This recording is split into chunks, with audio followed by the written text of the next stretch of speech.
Hello students, today I have brought a tense exercise for the students of Haryana board, and today in this video we will cover present indefinite tense. So first of all we should know what is tense.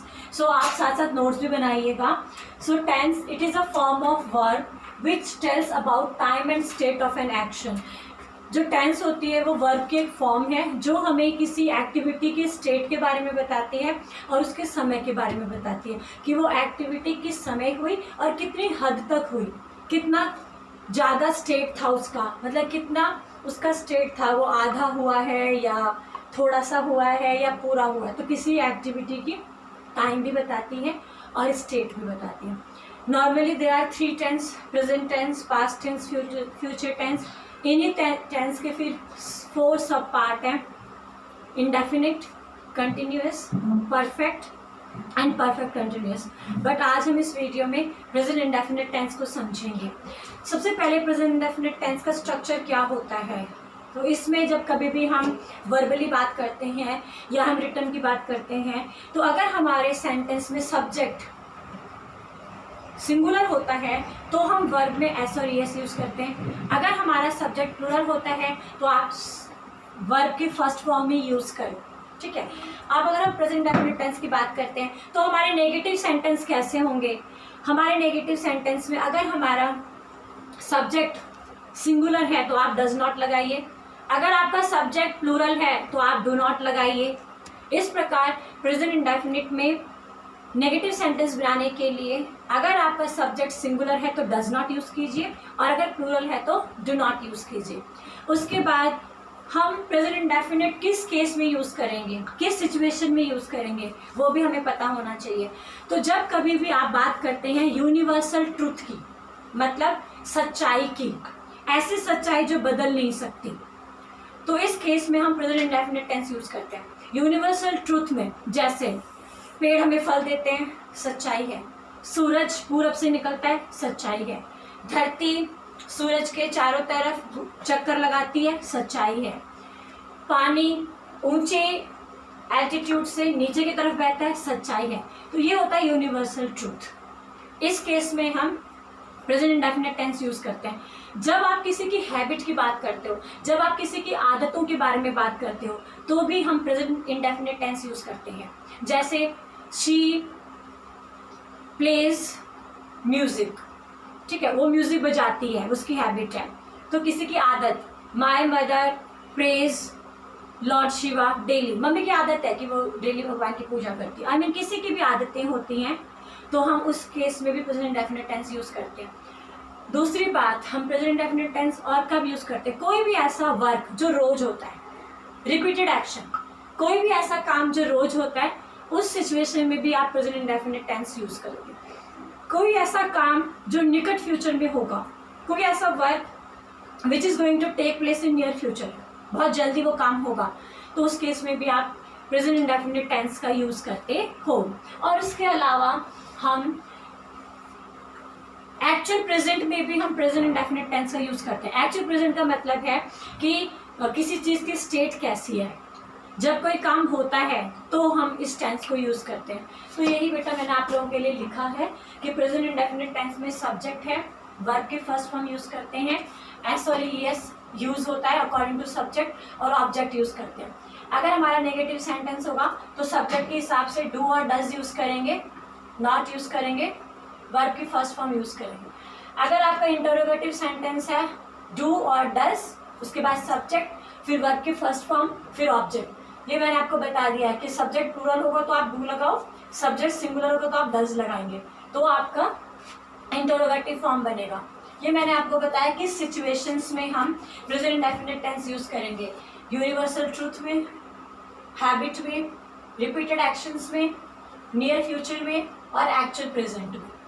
मैंने बच्चों आपके लिए एक की sentence बनाया है जिससे हमें प्रेजेंट इंडेफिनिट टेंस को समझने में और आसानी होगी. एक सेंटेंस मैंने बनाया है, यूएसए सेल्स गूड्स. ये सेंटेंस देखो बच्चों, ये आप याद कर लीजिए, USA sales goods.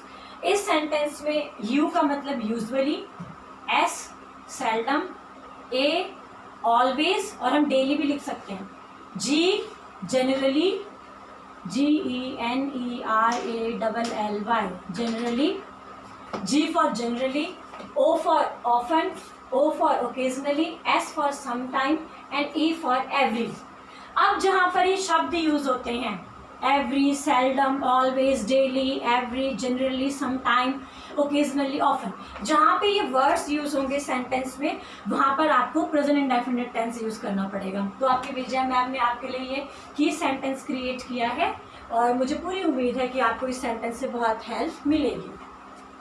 So now हमारे पास कुछ क्वेश्चंस हैं, हम इन्हें सॉल्व करते हैं ताकि हमारा जो टेंस है प्रेजेंट इंडेफिनिट वो और भी ज़्यादा क्लियर हो।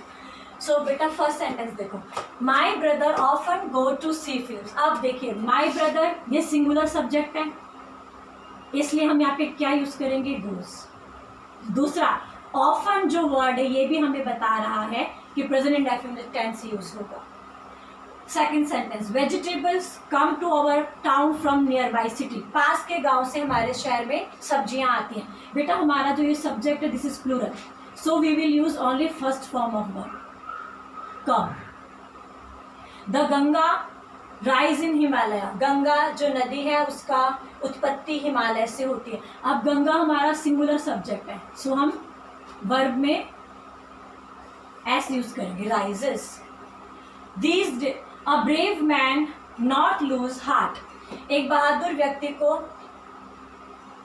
हतोत्साहित नहीं होना चाहिए। सो अब ये ब्रेव मैन जो है ये सिंगुलर सब्जेक्ट है तो हम यहाँ पे करेंगे डज नॉट।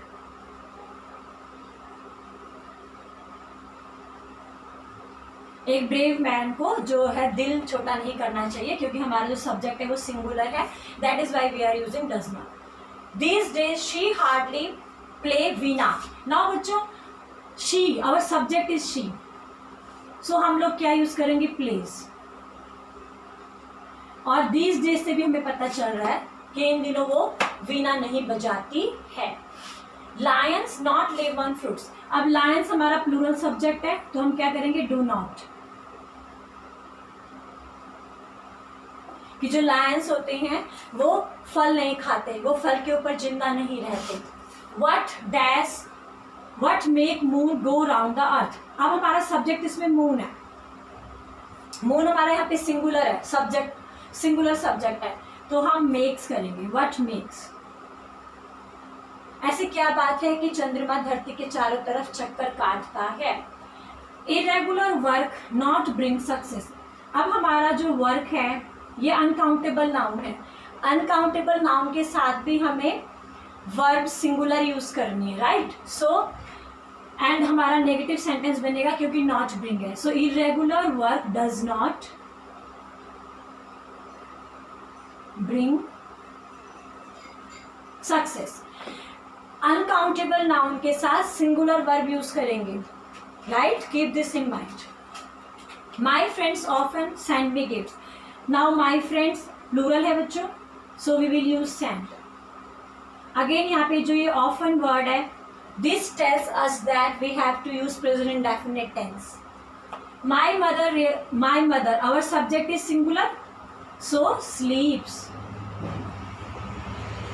मेरी मम्मी बहुत कम समय पे दिन में सोती है, ठीक है। यदा कदा, रेयरली मतलब यदा कदा, कभी कभी मेरी मम्मी दिन में सोती है। मदर सिंगुलर है इसलिए स्लीप्स। Your health depend on nutritious diet. Students abstract noun के साथ भी हमारा सिंगुलर वर्ब यूज होगा, ध्यान से देखना। अनकाउंटेबल नाउन के साथ भी सिंगुलर वर्ब और अब्स्ट्रैक्ट नाउन के साथ भी सिंगुलर वर्ब। अब जो ये हेल्थ है ये हमारा अब्स्ट्रैक्ट नाउन है, so your health depends, your health depend. हम हेल्थ को सिंगुलर मानते हैं, सिंगुलर नाउन मानते हैं, अब्स्ट्रैक्ट नाउन्स को हम सिंगुलर मानते हैं, ठीक है। उनके साथ सिंगुलर वर्ब यूज होगी, सिंगुलर सब्जेक्ट के साथ जो वर्ब यूज होती है। My father usually wake at 5, father singular subject है तो वेक्स यूज करेंगे। मेरे पापा यूजुअली मतलब सामान्य तौर पे मेरे पापा 5 बजे उठते हैं, पापा की हैबिट बता रहे हैं, wakes. You are wrong, this word not mean what you say. Negative sentence है, हमारा सब्जेक्ट सिंगुलर है तो हम यूज करेंगे does not.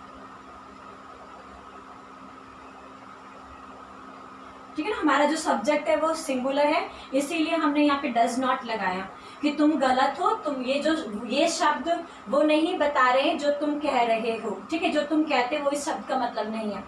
Two brothers resemble their father, अभी हमारा सब्जेक्ट प्लूरल हो गया, टू ब्रदर्स हो गए, तो हम रिजेंबल ही लिखेंगे। रिजेंबल का मतलब होता है शक्ल मिलना। ठीक है, now 15, no this book not belong to you. अब हमारा सब्जेक्ट सिंगुलर है तो हम क्या करेंगे बच्चों, does not belong. No this book does not belong to you, क्योंकि हमारा सब्जेक्ट सिंगुलर है और हमको सेंटेंस नेगेटिव बनाना है तो हमने डज नॉट यूज किया। ही ऑलवेज, अभी जो शब्द है this word always, this word always denote that we have to use present indefinite tense, so and our subject is single, so we will use takes। वो रोज coffee बिना चीनी के लेता है। Next sentence, ice melt about 0 degree Celsius. जो बर्फ होती है अगर टेम्परेचर 0 डिग्री सेल्सियस के ऊपर होगा तो बर्फ क्या होती है, पिघलती है। ये यूनिवर्सल ट्रूथ है, सच्चाई है ये। और आइस हमारा अनकाउंटेबल नाउन है, तो अनकाउंटेबल नाउन होगा तो हम सब वर्ब क्या लेंगे बच्चों, singular. Our school begin with prayer every day, और एवरी वर्ड आ गया है, सो एवरी वर्ड आ गया तो हमें समझ जाना चाहिए कि प्रेजेंट इंडेफिनिट टेंस हम यूज करेंगे। So and our school, school is singular subject, so we will write begins. A gentleman not laugh at others, एक जेंटलमैन को, ये हमारा जो सब्जेक्ट है सिंगुलर है तो डज नॉट लाफ। एक जेंटलमैन को किसी के ऊपर मजाक नहीं बनाना चाहिए, so does not. Madhu keep awake till midnight these days, Madhu हमारा सिंगुलर सब्जेक्ट है तो हमारी जो वर्ब है ये हम करेंगे कीप्स। मधु आजकल रात तक उठती है। This parcel, now parcel is singular subject, so we will write contains. This parcel contains gift for you. हमारा जो parcel है ये singular subject है, that is why हमने verb में s और es यूज किया है। Next question, I dash everything that teacher says. I के साथ हम verb की first form यूज करते हैं, I understand. I understand everything that teacher says. जो मेरी टीचर मुझे बताती है मुझे सब समझ में आता है। ठीक है, इस प्रकार very long novels not interest me। अब बच्चों हमारा जो ये सब्जेक्ट है ये प्लूरल है, novels है, तो हम यहाँ पे करेंगे do not interest। So now last sentence is there, she dash work quickly and has finished her work। मतलब बहुत जल्दी जल्दी काम करती है इसीलिए उसका काम खत्म हो चुका है। एंड शी हमारा सिंगुलर सब्जेक्ट है तो हम यहाँ पे वर्ब में एस लगाएंगे। She works quickly and has finished her work. So students, आज हमने इस वीडियो में प्रेजेंट इंडेफिनिट टेंस को बहुत डिटेल में समझा, हमने एक्सरसाइज भी की और मुझे पूरी उम्मीद है कि आप लोगों को ये बिल्कुल समझ में आ गया होगा। और अगर फिर भी you have any doubt, without any hesitation you can let me know. I will definitely take you out of hot water. Take out of hot water का मतलब होता है मुसीबत से बाहर निकालना। So I am always there to help you out my dear students. Thank you.